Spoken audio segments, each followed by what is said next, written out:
এর সড়কে কোনো মা বাপ নাই মনে হচ্ছে। 10-12 বছর ধরে সড়ক উন্নতি করা হইতেছে না। আপনারা বিষয়টা দেখতে পাচ্ছেন, প্রতিটা গাড়ি আসা যাওয়ার জন্য খুব ভয়াবহ অ্যাক্সিডেন্ট হয়ে যাচ্ছে। তো এদিকে আসো, আমি মানে এরকম সড়ক কোনো সময় দেখা আমার সম্ভব খুবই কম হয়েছে। প্রতিদিন মানুষ 3 থেকে 4 হাজার মানুষ আসা যাওয়া করে, মাত্র 3 কিলোমিটার দূর এই রাস্তা দিয়ে আপনারা আসা যাওয়া করেন, কিরকম অসুবিধা হয় বেশিরভাগ।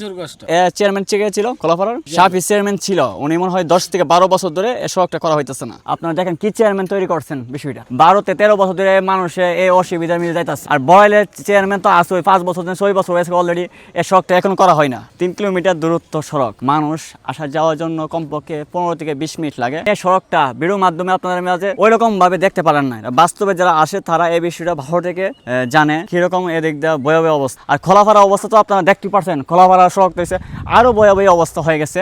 খোলাপাড়াতে তো আপনি আসছেন নাকি? তাই সমস্যা, যাত্রী আসা যাওয়া কাটতে যায়, গাড়ি উল্টে যায়। আপনারা আপনি কি খোলাপাড়া থেকে আসছেন? খোলাপাড়া থেকে আসার মধ্যে আপনারা কিরকম? আরে বইতে পারছি না, এভাবে দৌড়ে আইছি, রাস্তা বইরে গেছিলাম গা। আপনারা তো অনেক কষ্ট করে আসছেন। সবথেকে বেশি কষ্ট হয় যারা মা বোন আসে, তাদের মানে এত পরিমাণ কষ্ট হয় বলার মতো না। ডেলিভারির লোক গেলে তো সমস্যা অনেক খারাপ। ভিডিওটা দ্রুত শেয়ার করেন আপনারা। রাস্তা ভাঙ্গা, চাকালি মারে। নতুন ড্রাইভার দুর্ঘটনা হয় বেশিরভাগ, এজন্য এর থেকে নতুন ড্রাইভার আসে না। বিষয়টা 10-15 বছর ধরে বাংলা 10-15 বছর ধরে ভাঙ্গা করে দুর্ঘটনা করে।